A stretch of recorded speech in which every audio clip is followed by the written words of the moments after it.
ये न्यू जो world order होगा उसमें भारत का क्या रोल देखते हैं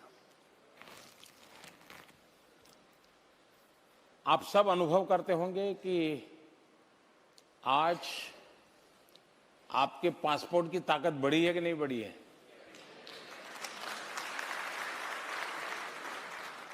विदेश में आप रहते हैं, कोई भी व्यक्ति जब उसको पता चलता है कि आप हिंदुस्तान के हैं तो आपकी तरफ उसका देखने का रुतबा पहले की तुलना में बदला है कि नहीं बदला है?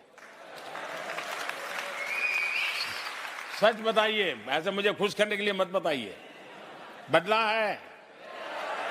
आपके प्रति लोग अब गर्व के साथ देखते हैं। हिंदुस्तान तो वही है,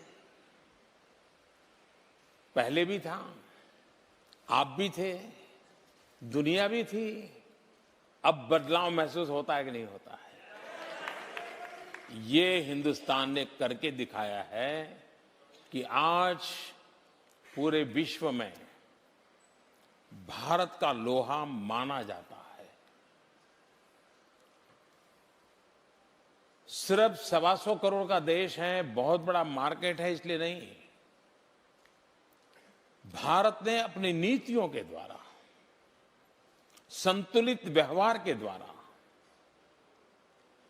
तनावपूर्ण विश्व में तुम भी भले, हम भी भले, तुम भी अच्छे, हम भी अच्छे, चलो यार बैठ ले, एक तस्वीर निकाल दें, इस प्रकार की रणनीति छोड़ दी है। जो सच है वो डंके की चोट पर बोलना, जो सच है हिम्मत के साथ उसके साथ चलना, ये सामर्थ्य हिंदुस्तान ने दिखाया है।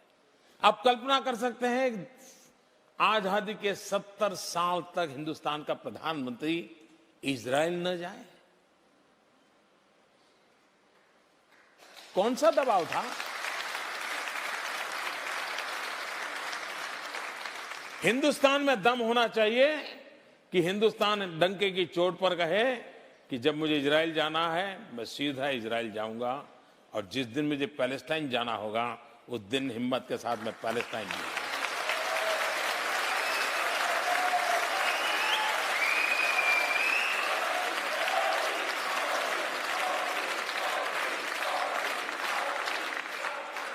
मैं सऊदी अरेबिया भी जाऊंगा, उतने ही प्यार से उनका सर्वश्रेष्ठ सम्मान भी प्राप्त करूंगा, और देश की एनर्जी सिक्योरिटी के लिए जरूरत है तो मैं ईरान भी जाऊंगा।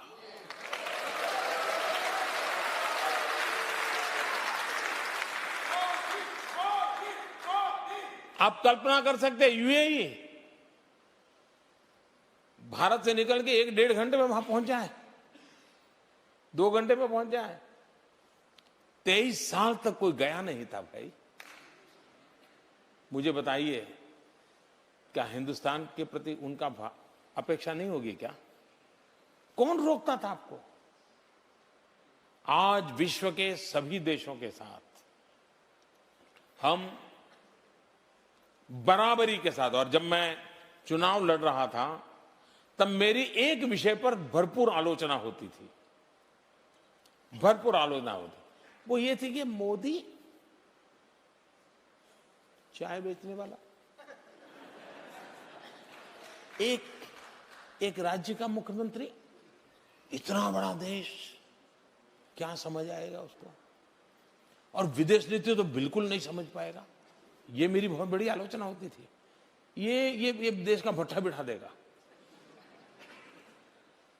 लेकिन आज 4 साल के बाद कोई ये बात सवाल नहीं उठा सकता है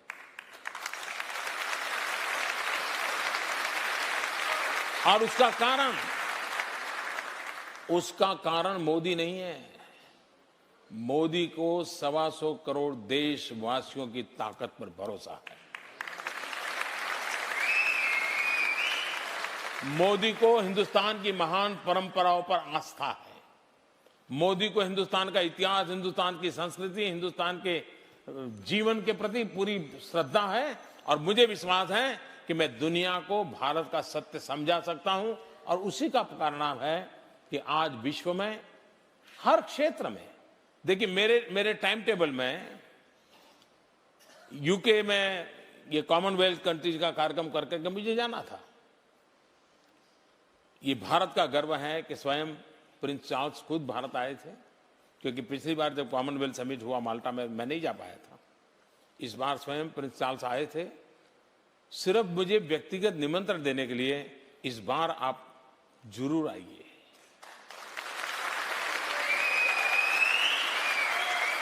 इतना ही नहीं, क्वीन ने स्वयं ने मुझे पर्सनल चिट्ठी लिखी कि इस बार तो आपको रहना ही है। ये मोदी का विषय नहीं है, ये भारत का प्रोफाइल है जिसके कारण ये संभव हुआ है। एक समय था जब ह्यूमैनिटेरियन ग्राउंड पर चर्चा होती थी तो ज्यादातर पश्चिम के देशों की चर्चा होती थी, भारत की कोई चर्चा नहीं करता था। लेकिन जब यमन में 5,000 6,000 लोग फंसे थे, उनको बाहर निकाला, तो दुनिया के कई देशों ने भारत को रिक्वेस्ट की थी कि आप अपने नागरिकों को निकालते हैं, हमारे लोगों को भी यमन से निकालिए। और दुनिया के 2,000 नागरिकों को बाहर निकाल करके हमने उनके यहां पहुंचाने का काम किया।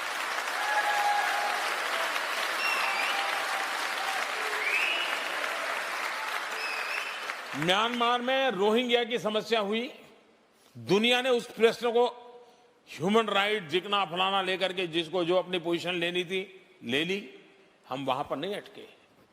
रोहिंग्या लोग जो बांग्लादेश वापस गए थे, हमने कहा बांग्लादेश हमारा एक मित्र देश है, हमने स्टीमर भर भर करके वहां चावल लेकर के पहुंचे। जो रोहिंग्या वहां आए हैं वो भूखे नहीं मरने चाहिए, मानवता का काम करने में भारत पीछे नहीं रहा। और म्यांमार के अंदर रखाइन स्टेट है जहां पर ये लोगों को मुसीबत थी, डेवलपमेंट नहीं हुआ है। भारत ने म्यांमार सरकार के साथ समझौता किया कि हम रखाइन प्रदेश के लिए, उसके विकास के लिए भारत जो कुछ भी कंट्रीब्यूट कर सकता है हम करेंगे। नेपाल के अंदर भूकंप आया, भारत सबसे पहला देश था कि तुरंत नेपाल पहुंचना और नेपाल के सुख दुख की चिंता करना। भारत ने अपने व्यवहार के द्वारा किसी भी प्रकार के भेदभाव के बिना दुनिया की हर शक्ति के साथ बराबरी का व्यवहार।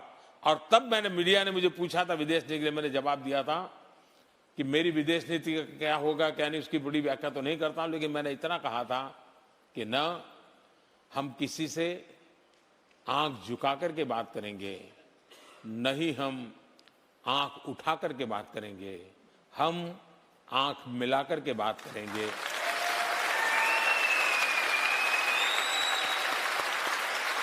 और आज इस बात को आप देख सकते हैं।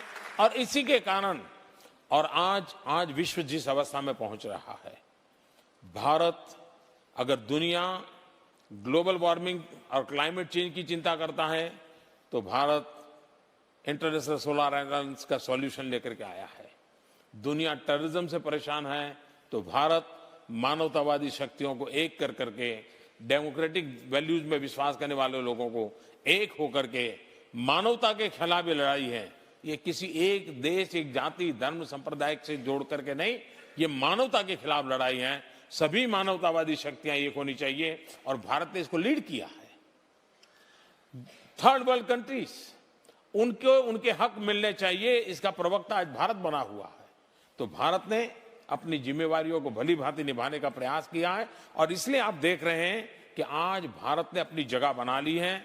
हर इंटरनेशनल फोरम में आज भारत एजेंडा सेट करता है। G20 समिट के अंदर ब्लैक मनी के खिलाफ लड़ाई लड़ने के लिए इनिशिएटिव भारत ने लिया। आज G20 समूह के देश अपनी बैंकों को रियल टाइम इंफॉर्मेशन देने के लिए भारत के साथ समझौता कर रहे हैं और दुनिया के देशों के साथ भी समझौता कर रहे हैं। तो भारत आज एक ट्रेंड सेटर बन रहा है, एजेंडा सेट कर रहा है। भारत अपनी अहमियत, भारत अपना प्रोफाइल दुनिया में एक नए विश्वास के साथ पैदा कर पा रहा है। बिल्कुल, आपने जो आंख मिलाकर बात करने की बात की और एजेंडा सेट करने की बात की, आई थिंक ये it very clearly tells us where India is going towards, where we are marching towards.